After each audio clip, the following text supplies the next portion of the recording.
Hi, I'm Nathan. And I'm Jessie. And this is the Dedham Vale Walled Garden. We moved to the Dedham Vale about 8 years ago. Kind of out of necessity. We were living in a town centre, carrying 25-litre fryers up 2 flights of stairs 3 days a week. And we realised that we needed a garage, and this house had a garage. And it was as simple as that. We were, I think... There was no real intention in moving to the countryside. It was about a double garage, but it sparked a completely new life for us. Our home is one of many on a traditional country estate. The estate has some beautiful parkland that overlooks the Stour Valley. The countryside has really grounded us, hasn't it? Yeah, definitely. Having both lived in a big town for our whole lives, moving to the countryside was a big change, but it's become more home out here than it ever was. We feel really connected to the landscape. So I have worked in the restaurant industry for most of my career since university. I studied fine art at university and then have just pretty much worked in kitchens. We run a street food and events company and have a restaurant.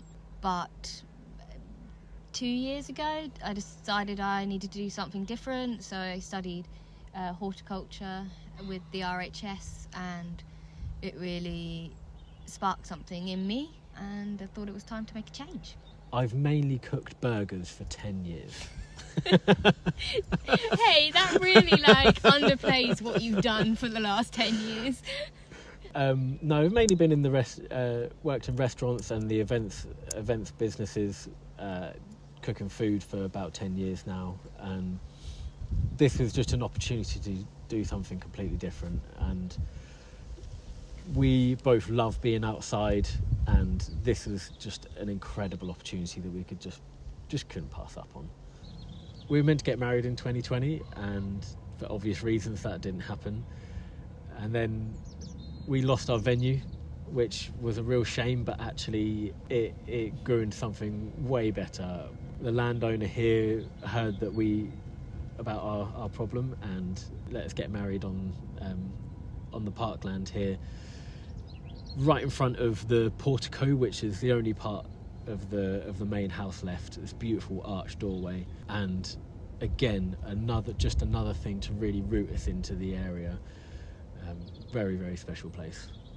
We first saw the Walled Garden when we did a tour of the parkland with the Suffolk Preservation Society. It was very overgrown. It was a very brief part of the estate tour, wasn't it? But in that moment we just thought, wow, wouldn't it be brilliant to be a part of something like that, bringing something with so much history back to life. And that gave us a better understanding of how an old estate like this would have worked.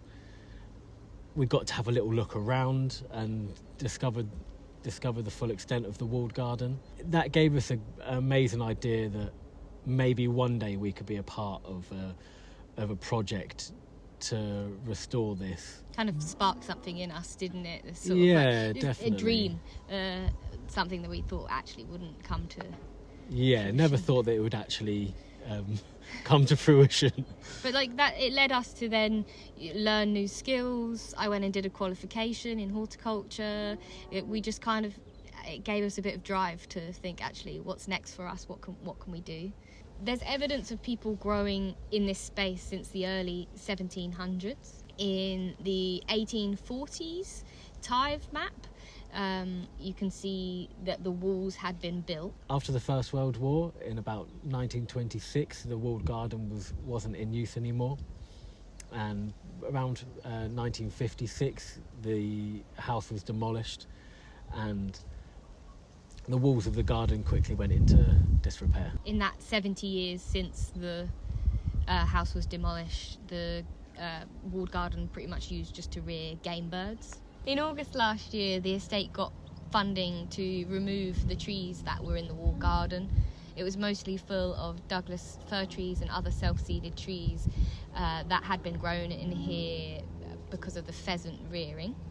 When we found out that the work was being done, we contacted the estate to tell them that we were looking for a space to grow, and shortly after that we put a proposal in and the estate accepted that, and Here we are. Here we go, yeah. We have one of two of the main sections of the walled garden, and this is our area is just shy of 1.5 acres. We've both worked in the restaurant industry for most of our careers, so a big part of what we're doing here will be to grow food for supper clubs and preserves and sauces. It's a big priority of ours to make sure that we grow a lot of perennial foods, as well as using permaculture principles. Although we want to grow food here, one of the main goals is to produce sustainably grown cut flowers. But in the long run as well, we want to do workshops and events and hopefully use a space to educate people about sustainable practices.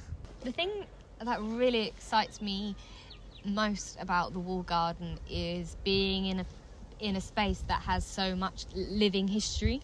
Even now, when we're in the clearing phase, we're finding all sorts of things, and it really gives you just a little snippet into what life was like back in those days. You know, there might have been 40 people working in this walled garden, and I find that really, really interesting. To be a part of the heritage of this place is really special. Bringing it back into youth, bringing it back to life is a real privilege, you know. And yeah, when we walk around and we find these little metal tags on the walls with pears and plum names, they're little glimpses into how this place used to run. That is really special. As far as this channel goes, we really want to generate some community, get people involved.